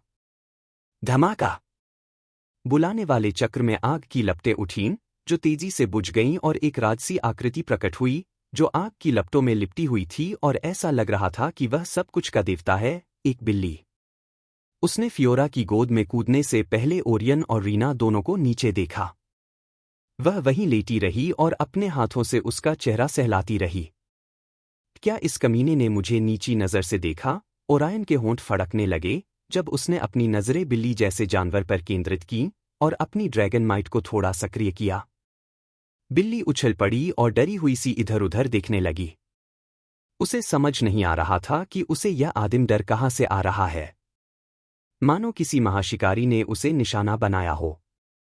अरे, क्या हुआ, पपी? फियोरा ने बिल्ली की ओर देखा और उसे धीरे से गले लगा लिया और उसके चिकने नारंगी फर को हल्के से थपथपाया। ओरियन ने चुपचाप अपनी ड्रैगन शक्ति का प्रयोग किया और बिल्ली की ओर दया भरी नजरों से देखा। पापा? सच में? अगर कोई मेरा यह नाम रखता तो मैं शर्म से आत्महत्या कर लेता। खांसी, क्या यह तुम्हारा संक्रमित जानवर है? यह तो टियर एक जानवर लग रहा था, है ना? उसने उत्सुकता से पूछा। रीना ने सिर हिलाया। हाँ, गुरु, उसने कुछ हफ्ते पहले ही उससे अनुबंध किया था। हम दोनों ने जागृत होने के बाद साथ में अभ्यास किया था और अपने अपने आत्मीयता रून बनाए थे। लेकिन उसने मुझसे पहले ही यह कर लिया। और वह अग्नि आत्मा जगत की एक बिल्ली जैसी श्रेणी एक की जानवर है। 5 मुख्य स्पिरिट एलिमेंटल प्लेन्स में से एक, है ना? इसका मतलब है कि उसकी क्षमता जरूर काफी ज्यादा होगी। फियोरा, तुमने तो कमाल कर दिया। लगता है स्पिरिट आर्ट्स में तुम्हारी प्रतिभा काफी ऊंची है, उसने बिना कुछ सोचे उसकी तारीफ की। फियोरा शर्मा गई और अपना सिर नीचे कर लिया तथा अपने शर्मीले चेहरे को छिपाने के लिए अपने पंजे को धीरे से थपथपाया। नु आओ, गुरु। मेरी भी तारीफ करो। रीना अब और बर्दाश्त नहीं कर सकी और सीधे पूछ बैठी। हाँ। क्यों? उसने रीना की ओर देखा और बिना कुछ कहे पूछा। मुझे कुछ नहीं पता, रीना ने गुस्से में कहा और अपना चेहरा दूसरी तरफ घुमा लिया। उसने बिना कुछ कहे अपना सिर हिला दिया। लगता है उसे लग रहा है कि मैं उसे नज़रअंदाज कर रहा हूं और फियोरा पर ज्यादा ध्यान दे रहा हूं। उसने मन ही मन एक गहरी सांस ली। ओरियन मुस्कुराया और नरम स्वर में कहा, वास्तव में, रीना, मुझे लगता है कि आप भी फियोरा की तरह ही अद्भुत हैं। रीना ने पलकें झपकाईं और ओरायन की ओर मुड़कर बड़ी, उत्सुक आंखों से देखा। अभी तक कोई अनुबंध न होने के बावजूद आप पूरी कोशिश कर रहे हैं। और अपनी भावनाओं पर आपके प्रभावशाली नियंत्रण का तो कहना ही क्या। वह थोड़ा पीछे झुका और एक आकर्षक मुस्कान के साथ उसे देखा। लेकिन मुझे तुममें सबसे ज्यादा क्या पसंद है? तुमने फियोरा पर विश्वास किया और जब वह खुद पर शक कर रही थी, तब उसका हौसला बढ़ाया। मुझे नहीं लगता कि अगर तुमने उसे किनारे न किया होता, तो वह उस राक्षस को बुलाने की कोशिश भी करती। ये गुण वाकई सराहनीय है। तो हाँ, आप अपने आप में अद्भुत हैं, उसने सच्ची और दयालु आवाज में अपनी बात पूरी की। रीना उसे घूरती रही, थोड़ी स्तब्ध। उसने सोचा भी नहीं था कि वह एक साथ इतनी सारी बातें कह देगा। अब उसे समझ नहीं आ रहा था कि क्या प्रतिक्रिया दे। धीरे धीरे उसके गालों पर एक खूबसूरत लाली छा गई और उसकी आंखों तक पहुंच गई। फिर भी उसके चेहरे पर एक हल्की मुस्कान आ गई और उसके दिल में जो बोझ था, वह गायब हो गया, जिसके बारे में उसे पता भी नहीं था। तीनों देर रात तक बातें करते रहे। फियोरा ने अपना समन वापस भेज दिया क्योंकि उसे भौतिक जगत में रखने से उसका मन खत्म हो रहा था। और सिर्फ टियर एक जादूगर होने के नाते उसके पास ज्यादा मन नहीं था। अरे यार, उस कमीने पर आई ऑफ रिविलेशन का इस्तेमाल करना भूल गई। ओरियन थोड़ा दुखी हुई, पर ज्यादा नहीं सोचा। अगर वो उसे एक बार बुला सकती है, तो दोबारा भी बुला सकती है। धीरे धीरे दोनों लड़कियां सो गईं। ओरियन तंबू के एक तरफ लेट गई और फियोरा और रीना तंबू के अंदर जलती मोमबत्ती बुझाकर दूसरी तरफ सो गईं। हम्मा। सिस्टम अपग्रेड के हिसाब से यह एक घटनापूर्ण दिन था। सोच रहा हूं कि अब मुझे क्या नया मिलेगा। गचा जैसा कुछ ओपी।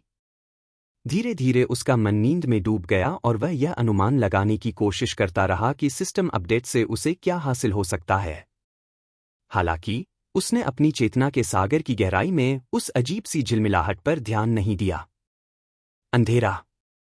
जब ओरायन अपनी आंखें खोलने के लिए संघर्ष कर रहा था तो उसका स्वागत अंतहीन अंधकार से हुआ, जिसका कोई लक्ष्य नजर नहीं आ रहा था। उसने बोलने की कोशिश की, फिर भी उसके मुंह से कोई आवाज नहीं निकली। बड़ी मेहनत से वह गुरुत्वाकर्षण केंद्र ढूंढने में कामयाब रहा और असीम शून्य में सीधा खड़ा हो गया। फिर भी उसे अंधेरे में एक अजीब, राजसी उपस्थिति का एहसास हुआ। पीछे मुड़कर उसने देखा कि दर्जनों ऊंचे स्तंभ ऐसे थे जो हर चीज के आरंभ और अंत दोनों को सहारा दे रहे थे।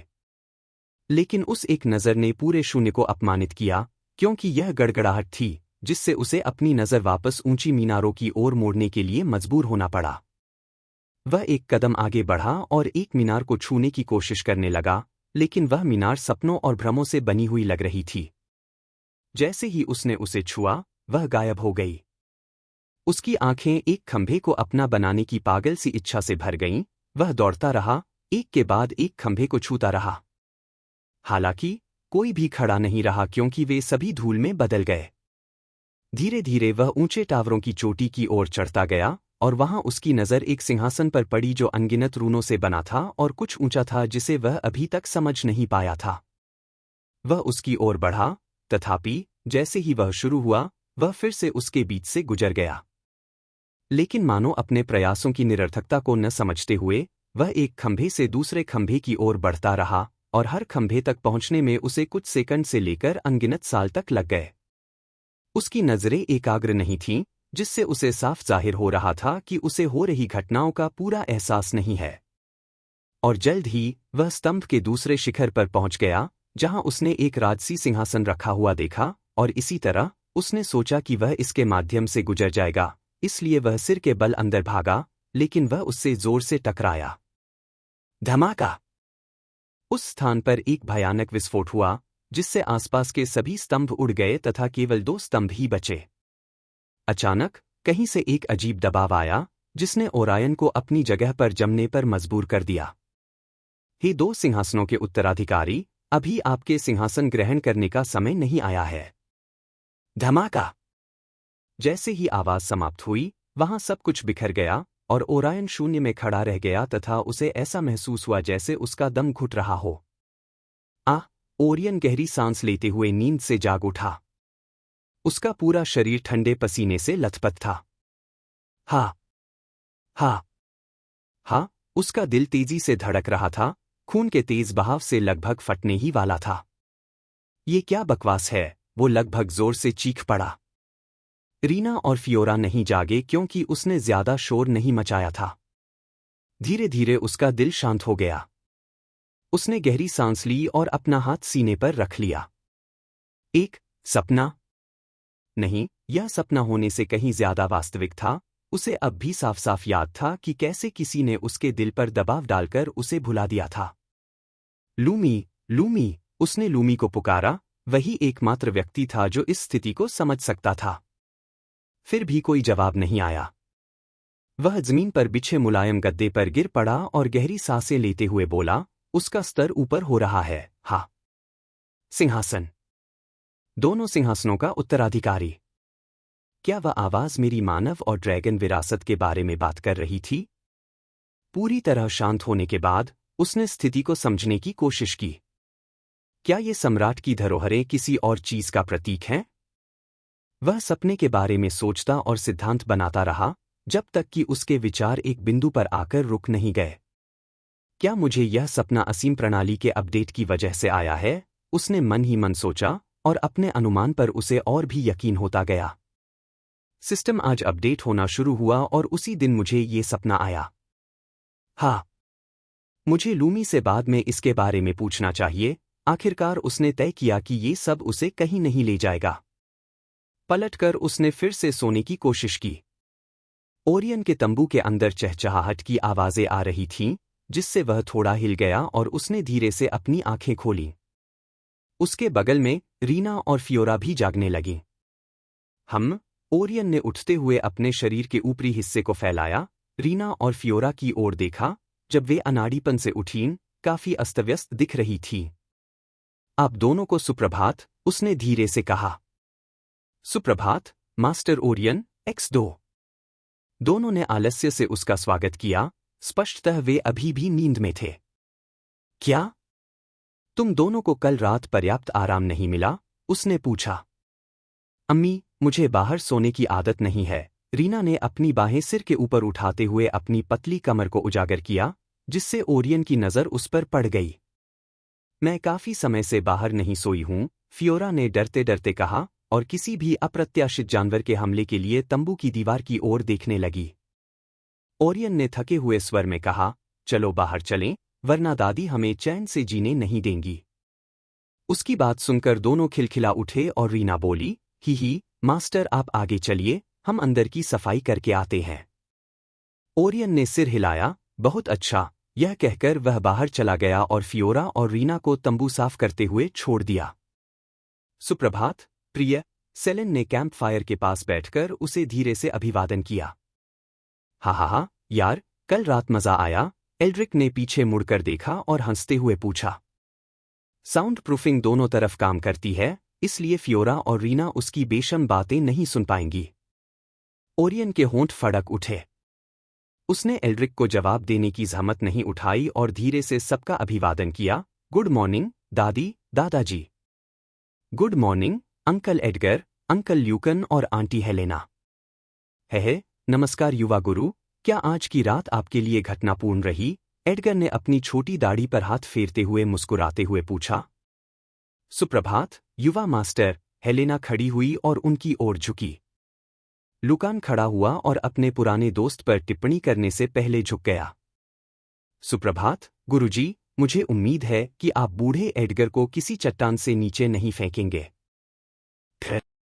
उसे यह भी नहीं पता था कि उन दोनों को क्या जवाब दे। उसने बस अपना सिर हिलाया और एल्ड्रिक के पास बैठ गया। हमें शहर के लिए कब तक निकलना है? ओरियन ने पूछा। जल्दी क्या है, यार? कभी कभी सफर मंजिल से ज्यादा जरूरी होता है। दूसरों के साथ बिताए पल का आनंद लेना सीखो और हर काम में जल्दबाजी करना छोड़ दो। तुम्हारी काबिलियत की वजह से तुम्हारे आगे लंबी जिंदगी है। एडगर ने अपनी लंबी सफ़ेद दाढ़ी पर हाथ फेरते हुए अपनी बुद्धिमानी भरी सलाह दी। लेकिन इस बार मंजिल काफ़ी अहम है। वो अकादमी है। अगर मुझे लंबे समय तक जीना है तो मुझे वहीं जाकर पढ़ाई करनी होगी। उसने उसे एक नज़र से देखा। है, लिटिल ओरियन सही कह रहा है, सेलिन खिलखिलाकर हंसी और उससे सहमत हुई। लेकिन फिर भी तुम्हें अपने हर पल का आनंद लेना चाहिए, ओरियन। तुम कभी नहीं जान सकते कि जिंदगी तुम्हारे सामने क्या लेकर आएगी। ओरियन चुप हो गया, अपने सपने को याद करते हुए। शायद वह इसे स्वीकार न करना चाहता हो, लेकिन इस पल उसका भविष्य अंधकार में लग रहा था। उसने दिल की गहराइयों से महसूस किया कि चाहे वह कितना भी प्रशिक्षण ले ले या कितना भी मजबूत बन जाए, उससे बात करने वाली आवाज के सामने वह हमेशा तुच्छ ही रहेगा। क्या वह प्राणी इको से भी ज्यादा शक्तिशाली था? उसने मन ही मन सोचा। इको ने उसे कभी इतना जबरदस्त दबाव नहीं दिया था। लेकिन हो सकता है कि वह उसे अनजाने में मारना नहीं चाहता था। एल्ड्रिक और सेलेन ने एक दूसरे की ओर देखा, उसे इतनी गहरी एकाग्रता में देखकर। हम नाश्ते के बाद निकलेंगे। उसके बाद हमें पहले शहर पहुंचने में ज्यादा समय नहीं लगेगा, एल्ड्रिक ने आखिरकार उसे सीधा जवाब दिया। ओरियन ने सिर हिलाया। ठीक है, तो नाश्ते में क्या है? उसने सपने की बात को अपने दिमाग से निकाल देने का फैसला किया और लूमी के ऑनलाइन आने पर उससे इस बारे में पूछने का फैसला किया। हेलेना और मैंने आज खाना बनाया है। मुझे यकीन है तुम्हें पसंद आएगा, उसने कैंप फायर के ऊपर बर्तन खोलकर उसकी खुशबू सूंघने से पहले कहा। हम्मा, बन गया। हेलेना उठी और सबके लिए अलग अलग प्लेटों में खाना परोसा। और पीछे से रीना और फियोरा सब कुछ साफ करके बाहर आईं। लो, रीना और फियोरा, अपनी प्लेटें ले लो और बैठ जाओ, सेलेन ने उन दोनों से कहा, इससे पहले कि सब खाने के लिए बैठते। ओरियन ने खाना खत्म करने के बाद अपना शरीर खींचा। फियोरा और रीना ने जगह साफ करने में मदद की, जबकि एडगर और ल्यूकन ने टेंट हटाए।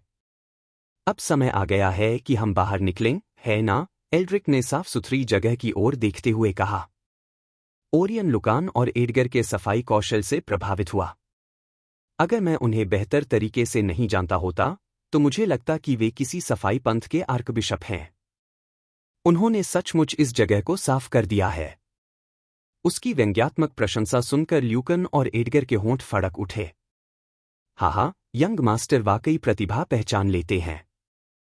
मैं ही हूं जो स्वर्ग को साफ कर सकता हूं, आपकी सेवा में। ल्यूकन ने बेशर्मी से शेखी बघारने का मौका नहीं छोड़ा। इतनी बड़ी बड़ी बातें मत करो। कौन जाने, आकाशीय सम्राट तुम्हें मार ही डालें, ओरियन ने मुस्कुराते हुए कहा। ल्यूकन की मुस्कान गायब हो गई जब उसने अपना सिर पीछे घुमाया और आगे के कार्य पर ध्यान केंद्रित किया। सेलिन, रीना और फियोरा उनकी बातचीत देखकर खिलखिला उठीं। और जल्द ही सब कुछ साफ हो गया और हेलेना ने औजारों को वापस अपनी स्पेशियल रिंग में रख दिया। ठीक है, अब आगे चलते हैं, एल्ड्रिक ने गाड़ी का दरवाज़ा खोलने और सेलेन को अंदर आने देने से पहले कहा, और फिर ओरायन को अंदर आने का इशारा किया। दादाजी, आपको अंदर आना चाहिए।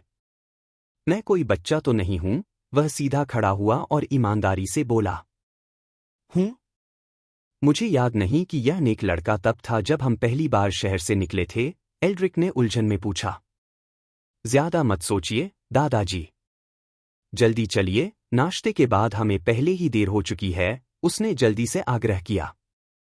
ठीक है, एल्ड्रिक ने अपना सिर हिलाया और गाड़ी में चढ़ गया। ठीक है, अब तुम्हारी बारी है, उसने मुड़कर रीना और फियोरा से कहा। दोनों ने सिर हिलाया। रीना आगे आगे चल रही थी। वाह, क्या सज्जन हैं, गाड़ी में चढ़ने से पहले उसने चिढ़ाते हुए कहा। फियोरा ने भी शीघ्रता से उनका अनुसरण किया और आगे बढ़े। हम्मा। नीचे भी फियोरा रीना के खिलाफ जीत रही है, ओरियन ने चुपचाप सोचा, दोबारा देखने की इच्छा को रोकते हुए।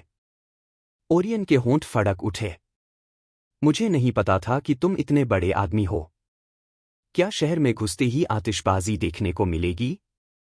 सेलेन खिलखिलाकर हंसी। यहां तो वह प्रभावशाली लग सकता है, लेकिन जिन जगहों पर वह सचमुच मायने रखता है, वहां वह बस एक पुराना जीवाश्म है। एल्ड्रिक ने अपनी बाहें पार की और खिड़की से बाहर एक गरिमापूर्ण खर्राटे के साथ देखा। मानो उनके जैसे किसान संभवतः उसकी महानता को समझ नहीं सकते। लुकान, उसने पुकारा, हमें किसी सराय में ले चलो। शाम हो चुकी है। हम यहीं आराम करेंगे और कल सुबह आगे बढ़ेंगे। ओरियन की आंखें चमक उठीं। तो क्या हम आज रात शहर घूम सकते हैं, दादाजी?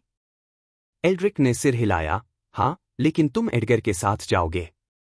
अच्छा लगता है, ओरियन ने बिना किसी हिचकिचाहट के जवाब दिया। वैसे भी मेरे पास कोई नहीं है।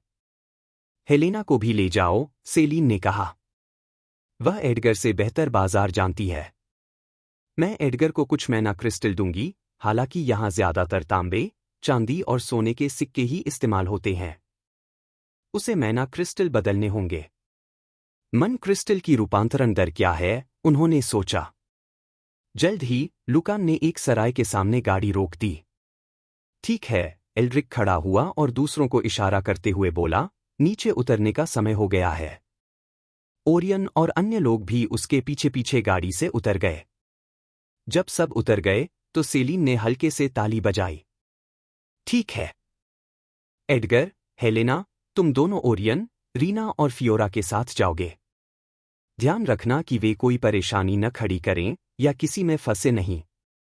एडगर ने आदरपूर्वक झुककर कहा, जैसी आपकी इच्छा, लेकिन क्या आप दोनों हम दोनों के बिना ठीक रहेंगे? तुम सारी शाम एल्ड्रिक के खर्राटे सुनना पसंद करोगी? और अगर कुछ हो गया तो ल्यूकन भी हमारे पास है, उसने हाथ हिलाया। ठीक है, एडगर बुदबुदाया और अपना कोट ठीक किया। तो चलिए, युवा गुरु। शहर घूमने का समय हो गया है। आखिरकार, ओरियन ने लड़कियों की तरफ मुस्कुराते हुए कहा। तुम दोनों तैयार हो? रीना ने मुस्कुराते हुए हाथ बढ़ाया, मैं इसी का इंतजार कर रही थी। फियोरा ने सिर हिलाया, उसके शर्मीले चेहरे से उत्साह झलक रहा था। सेलीन ने एडगर को एक स्पेटियल रिंग दी। इसमें कुछ मैना क्रिस्टल और सिक्के हैं। आप या तो किसी मर्चेंट गिल्ड शाखा या किसी आधिकारिक एक्सचेंजर से इन्हें स्थानीय मुद्रा में बदल सकते हैं, या फिर सीधे इनसे व्यापार कर सकते हैं। मुझे शक है कि कोई भी दुकान मैना क्रिस्टल लेने से मना करेगी। फिर भी धोखाधड़ी से बचने की कोशिश करें। एडगर ने आंखें घुमाईं, उनकी हिम्मत नहीं होगी। हेलेना ने धीरे से मुस्कुराते हुए कहा, मैं यह सुनिश्चित करूंगी कि हमारे साथ कोई धोखाधड़ी न हो, मालकिन।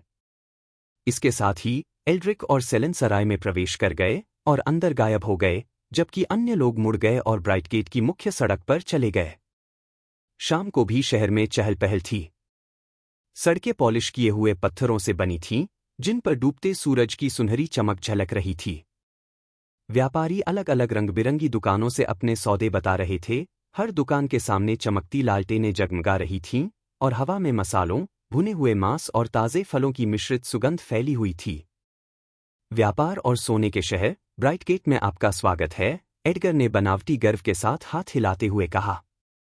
यहाँ महंगी चीजें मिलती हैं, संदिग्ध स्ट्रीट फूड मिलता है जो ड्रैगन्स को भी जहर दे सकता है, और नीलामी घर से भी ज्यादा शोरगुल होता है। ओरियन ने हंसते हुए कहा, तो असल में पैसा जलाने के लिए यह एक अच्छी जगह है। बिल्कुल। लेकिन मैंने जिन दूसरी जातियों के बारे में सुना था, उनमें से किसी को भी क्यों नहीं देखा? ओरियन ने उत्साह से पूछा। वह भी अपनी पिछली कल्पनाओं की कुछ जातियों को देखने के लिए बेताब था, लोमड़ी लड़कियां, बिल्ली लड़कियां, कल्पित बौने और भी बहुत कुछ। हेलेना ने हंसते हुए कहा, लगता है यंग मास्टर उन दौड़ों को देखने के लिए इंतजार नहीं कर सकते। ओरियन ने बिना किसी शर्म के सिर हिलाया, बेशक, मुझे इसमें काफी दिलचस्पी है क्योंकि मैंने इससे पहले कभी किसी अन्य नस्ल का व्यक्ति नहीं देखा है। हेलेना ने एक भौं उठाई, लेकिन जल्द ही एक हल्की सी हंसी निकली, ओह, मुझे यकीन है कि आपने अन्य जातियों के लोगों को देखा होगा। ओरियन ने असमंजस से उसकी ओर देखा। वैसे भी, अन्य जातियों और मनुष्यों के शहर में प्रवेश करने के अलग अलग रास्ते हैं। आप अन्य जातियों को इस बाजार के दूसरी तरफ पा सकते हैं, उसने जल्दी से उससे कहा। एडगर ने सिर हिलाया, इनमें से कुछ ने तो अपनी दुकानें भी खोल ली हैं, उसने दूर खड़े एक भूत की ओर इशारा किया, देख रहे हो उन लालची लोगों को? उन्होंने भी अपनी दुकानें खोल ली हैं। हम्मा! क्या मैं इस दुनिया में गोब्लिन स्लेयर का खिताब पा सकता हूं? बदसूरत बोनो को देखने के बाद ओरियन का पहला विचार उन्हें मार डालने का था। मास्टर, क्या आपके मन में नस्लवादी विचार आ रहे हैं? रीना ने प्रश्नवाचक स्वर में पूछा। हाँ। नहीं, मैं ऐसा क्यों करूंगा? ओरियन ने तुरंत इनकार कर दिया। खैर, उसने अपनी ठोड़ी पर उंगली रखी और अपना सिर झुकाया। आपकी निगाहें सामान्य से कहीं अधिक तीव्र थीं। एडगर और हेलेना ने उसकी तरफ देखा। क्या ऐसा था? मैं नहीं बता सकता, एडगर ने अपना सिर हिलाया। लेकिन ज्यादातर लोग उन लालची छोटे हरे कमीनों को पसंद नहीं करते। और वे दूसरी जातियों से दूर भी रहते हैं। वे अपनी गुफाओं से सिर्फ व्यापार करने या मुनाफे की गंध आने पर ही बाहर आते हैं। इसलिए दूसरी जातियां उन्हें अकेला छोड़ देती हैं। समूह ने गोबलिनों के समूह को देखते हुए बातचीत की। एक दुकान में लगभग 4 से 5 गोबलिन दूसरों को अपना सामान दिखा रहे थे। काफी लोग उनमें रुचि रखते थे क्योंकि गोबलिन सस्ते दामों पर चीजें बेचने के लिए मशहूर थे। लेकिन दिक्कत यह थी कि वे कभी भी इस बात की गारंटी नहीं लेते थे कि उनका उत्पाद असली है या नहीं। इसलिए ज्यादातर समय वे नकली उत्पाद बेचकर ही मुनाफा कमाते हैं। ओरियन ने सिर हिलाया और बाजार में और अंदर चला गया। वे कुछ बाहरी कलाकारों के पास से गुजरे। एक चमकते हुए मन के धागों पर संतुलन बनाए हुए था, दूसरा बांसुरी बजा रहा था जिससे तैरते हुए पानी के गोले संगीत के साथ नाचने लगे। भीड़ ने उन्हें घेर लिया और सीटियां और तालियां बजाते हुए टोकरियों में सिक्के डाल रहे थे। वाह, फियोरा ने धीरे से कहा। उसकी आंखें चमक रही थीं जब उसने एक पानी की गेंद के जादूगर को तैरते हुए गोले को अच्छी कुशलता से उछालते हुए देखा। तुम भी यह कोशिश करना चाहोगे? ओरियन ने चिढ़ाते हुए कहा। उसने शर्माते हुए जल्दी से सिर हिलाया। नहीं नहीं, मेरा मतलब है शायद बाद में। रीना यह देखकर हंस पड़ी कि ओरियन कितनी आसानी से फियोरा को चिढ़ाने लगा था। वह मुस्कुराया और आगे बढ़ने लगा। और जल्द ही वे एक जादुई उपकरण की दुकान पर रुक गए। दुकानदार, जो बूढ़ा बौना था, जिसकी शक्ल सूरत और आंखें तेज थीं, एडगर और हेलेना दोनों को घूर रहा था। उनकी मौजूदगी से दबाव महसूस करते हुए उसका व्यवहार सम्मानपूर्ण हो गया। ओरियन ने डिस्प्ले केस में रखे दस्ताने की एक जोड़ी पर नजर डाली, जो मनसंवाहक रूनों से पंक्तिबद्ध थे तथा जिन पर टियर 2 फ्लेम चैनलिंग दस्ताने लिखा था। कितना? उसने पूछा। 70 निम्न श्रेणी के मन क्रिस्टल, लेकिन मैं इस अच्छे युवा स्वामी के लिए इसे 60 तक कम कर सकता हूं, बौने ने कहा। उसे लगा कि लोगों का यह समूह कुछ सामान खरीद सकता है। एडगर झुके और बुदबुदाए, इस स्तर और गुणवत्ता का खजाना आपके लायक नहीं है, युवा मास्टर। ओरियन ने शांति से सिर हिलाया। अभी तो हम बस ब्राउजिंग कर रहे हैं। अगर मुझे कुछ दिलचस्प मिला तो मैं तुम्हें बुला लूंगा। बौने ने निराश होकर सिर हिलाया और काउंटर के पीछे जाकर बैठ गया। उसे एहसास हुआ कि उसकी छोटी सी दुकान का सामान इन लोगों के दिलों को छूने के लिए काफी नहीं था। ओरियन और बाकी लोगों ने जल्दी से दुकान में चारों ओर नजर दौड़ाई। फियोरा और रीना को भी कुछ खास दिलचस्प नहीं लगा, इसलिए वे जल्दी से वहां से चले गए। वहां से वे एक औषधि की दुकान, एक ताबीज विक्रेता और यहां तक कि एक अजीब दुकान पर रुके जहां पालतू आत्मा कीड़े बेचे जा रहे थे, चमकते हुए छोटे कीड़े जो कथित तौर पर खोए हुए लोगों को मार्गदर्शन कर सकते थे। रीना ने एक छोटा सा जादुई आईना खरीदा जो मूड के हिसाब से अपना फ्रेम बदल लेता था। फियोरा को एक प्यारा सा स्पिरिट बीस्ट प्लशी मिला जो बुनियादी अग्नि मंत्रों से मंत्रमुग्ध था और उसे गले लगाने पर आरामदायक गर्मी पैदा करता था। जैसे ही वे बाजार की आखिरी गली में टहल रहे थे, साहसी लोगों का एक समूह जर्जर कवच, खून के धब्बों समेत वहां से गुजरा। उन्होंने एडगर की तरफ देखा और कुछ दूर रुककर जल्दी से अपनी दिशा बदल ली। उनमें से एक ने कुछ बुदबुदाते हुए कहा, यह कसाई यहाँ क्यों है? ओरियन ने दौड़ते हुए समूह की ओर देखा और पूछा, तुम उन्हें जानते हो? एडगर ने अपनी दाढ़ी पर हाथ फेरा। हो सकता है कि जब मैं जवान था तब ये मेरे प्रशंसक रहे हों। शायद वे शर्म से भाग गए हों। ओरियन ने उसकी तरफ आंखें घुमाईं, लेकिन आगे कुछ नहीं पूछा। हेलेना ने अपना सिर हिलाया क्योंकि वह जानती थी कि जवानी में वह कितना मशहूर था और उसकी क्या प्रतिष्ठा थी। अंततः वे एक छोटे से नूडल स्टॉल के सामने पहुंचे, जहां से स्वादिष्ट सुगंध फैल रही थी। तुम बच्चे भूखे हो? एडगर ने पूछा। मैं खा सकती हूँ, रीना ने कहा। फियोरा ने शर्माते हुए सिर हिलाया। तो बैठो, हेलेना धीरे से मुस्कुराई। मेरा इनाम। उन्होंने गर्मागर्म मैनायुक्त नूडल्स के 5 कटोरे मंगवाए। शोरबा गाढ़ा था, मांस नरम था और मसाले बस इतने कि लड़कियों को हल्का पसीना आ जाए। ओरियन अपने अर्ध ड्रैकोनिक शरीर के साथ सारे नूडल्स गटक गया और मांगने लगा। ठीक है, मैं आधिकारिक तौर पर इस जगह का प्रशंसक हूं, उसने निवाले के बीच बुदबुदाया। फियोरा मुस्कुराई और अपनी आस्तीन से उसके मुंह के कोने से सूप को धीरे से पोंछा, लेकिन जब उसे एहसास हुआ कि उसने क्या किया है तो वह ठिठक गई। रीना ने पलकें झपकाईं, एक पल के लिए घूरती रही, फिर नजरें फेर ली। हम्फ। ओरियन बस नूडल्स चूसता रहा, ऐसा दिखावा करता रहा जैसे उसे कुछ भी ध्यान नहीं है।